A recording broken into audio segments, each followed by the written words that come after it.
Good evening, and we start tonight with the highlight of my childhood. It's the Ladybird Book of Motorcars from 1963, and as you would imagine, it's full of rubbish, really, just endless, boring grey shapes, until you get to page 40, where you find that, the Maserati 3500 GT. Now, this, for me, when I was little, was like kind of Jordan and Cameron Diaz in a bath together. With a lightning jet fighter and lots of jelly. I could say Maserati before I could say mummy. Because of this picture, Maseratis, they were just the business. This is one of the cars from the company's long and illustrious history. A 150-mile-an-hour sports saloon called the Bi-Turbo. Only this is no ordinary Bi-Turbo. It's mine. I've just bought it, and this is what I think of it.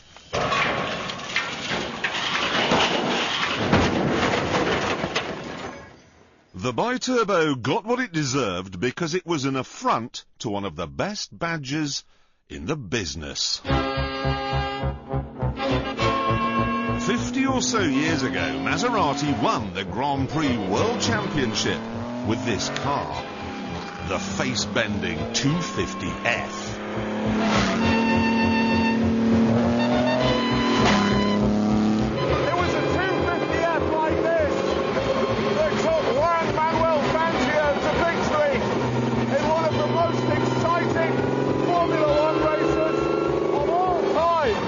Halfway through the Grand Prix at the Nürburgring in Germany, he emerged from the pits a full minute behind the leaders.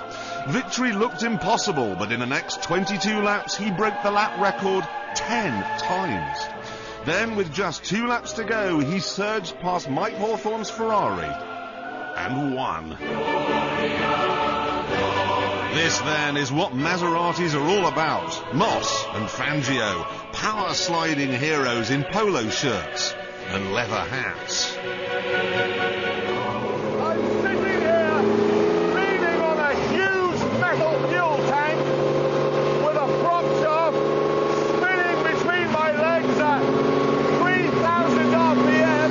I've got front brakes and I've got tyres that would be more at home on a rally chopper push bike. So it was 1950s technology, but there was nothing 1950-ish about the speed.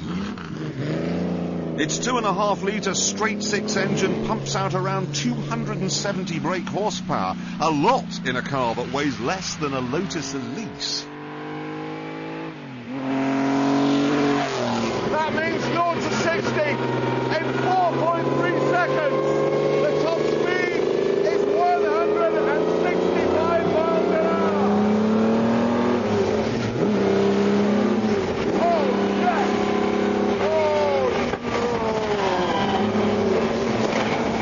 Oh, boy, this is so amazing. I got no seat belts. There's no roll bar. And I don't care. Michael Schumacher is dead.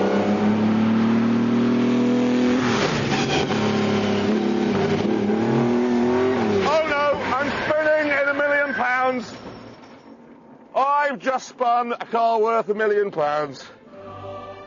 Oh dear. The 250F is an astonishing car, and it should have been a genetic launchpad, the foundation on which the company could build. But instead, the company went bust. Over the years, it was owned by just about everyone. The Italian government, Di Tommaso, Chrysler, Fiat, even Citroën. They all thought they could recreate the glory days, and they all failed. But then, in 1997, Maserati was taken over by the biggest name in the business, Ferrari.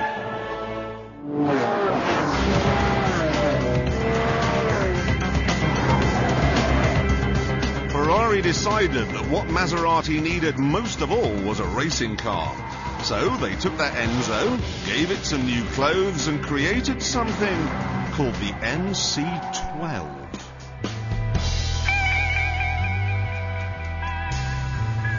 Actually, this is the convertible, the quietened down road-going version of the Racer. But it still has the same 6-litre V12 engine as the Enzo, and the same carbon fibre skeleton. So it should still be pretty brisk. Oh my God! Oh, that's so quick! What a bonkers car! Whoa! Holy moly! It's a fun machine! Quietening that big V12 down doesn't really do anything because it's like adding a splash of orange juice to a pint of gin. It's still going to make you very, very drunk.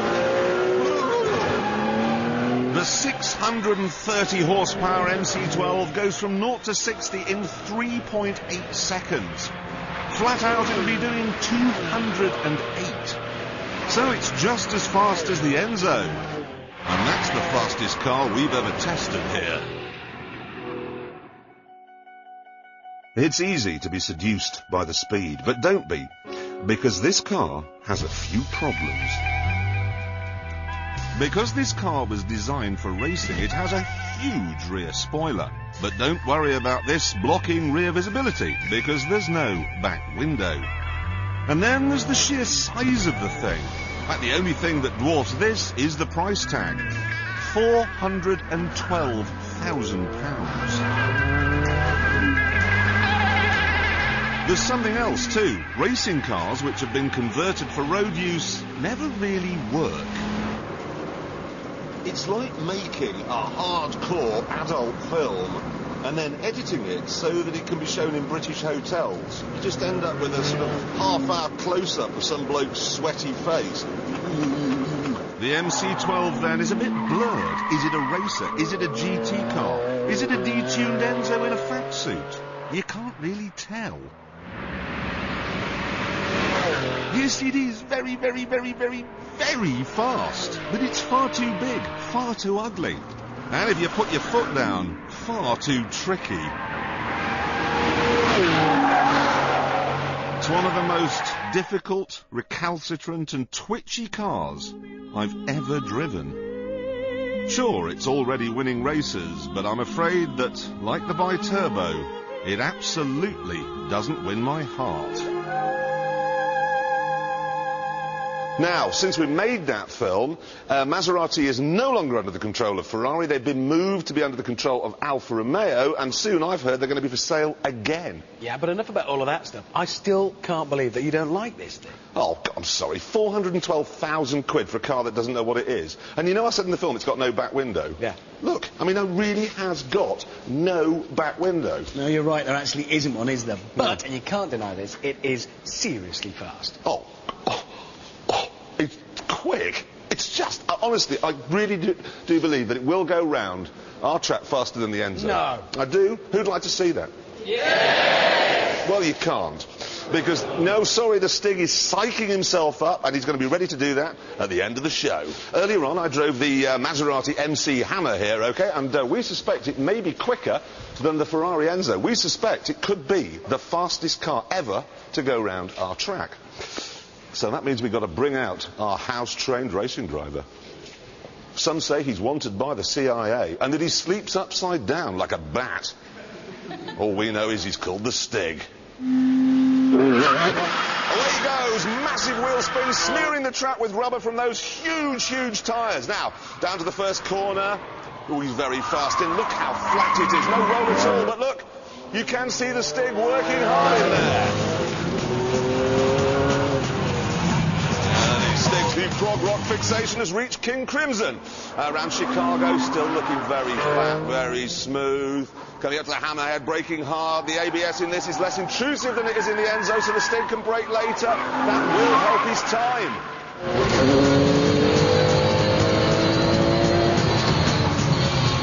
Now follow through, listen. Total totally committed, and unlike the Enzo, the Maserati stability control just lets him get on with the job. Normally you get these driver aids, they're supposed to help drivers, but the Stig doesn't need that help. He likes to just have him and the machine, no electronic interference, and that's what this car is. Coming through Gambon, is he going to make it? Did he? Oh, come on, did he? 1:19 to beat. We know that. Okay, 1:19. He did it in 1:18.9.